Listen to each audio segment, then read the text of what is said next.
మీ గ్రామంలో మీకు ఏదన్నా అవసరం అయితే అది మీ అనుమతితోటి మీ ద్వారా మీ చేతలతో వస్తుంది తప్ప మా ద్వారా ఎవడు రాడని చెప్పబడి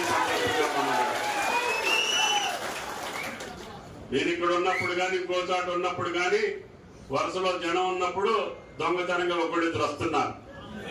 వస్తే నేను ఆడ దగ్గరికి ఆ ఊరు దగ్గరికి వెళ్ళి అక్కడ మా గ్రామాధ్యక్షుడు ఉంటాడు, ఆయన కాడు పట్టుకొని అక్కడి నుంచి రాండి తప్ప నా దగ్గర కుదరదు అని చెప్పారు. కాబట్టి దయచేసి మీరందరూ కూడా అదే పద్ధతిలో నిజమైనటువంటి ఓటర్ని మనం ప్రజల్ని విభేదించట్లేదు. అదేవిధంగా తను కాంగ్రెస్ పార్టీ పనిచేసినటువంటి వాళ్ళు ఏదే పార్టీకి పనిచేసిన వాళ్ళు అందరికీ శత్రువులు కాదు.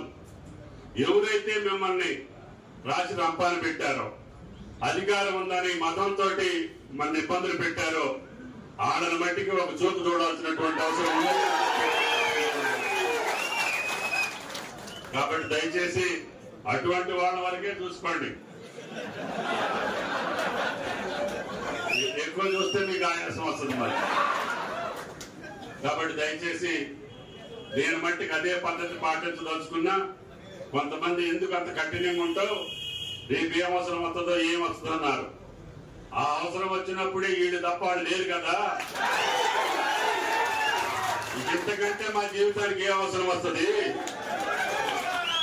ఇంత కష్టకాలంలో వీళ్ళు నన్ను బతికించినప్పుడు వీళ్ళు కాదని వీళ్ళ ఎత్తున ఇంకొకటి కూర్చోబెడితే వాళ్ళ బతికేంటి అని చెప్పి నేను అడుగుతున్నా.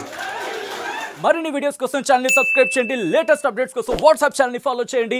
అండ్ లింక్ డిస్క్రిప్షన్ లో ఉంది.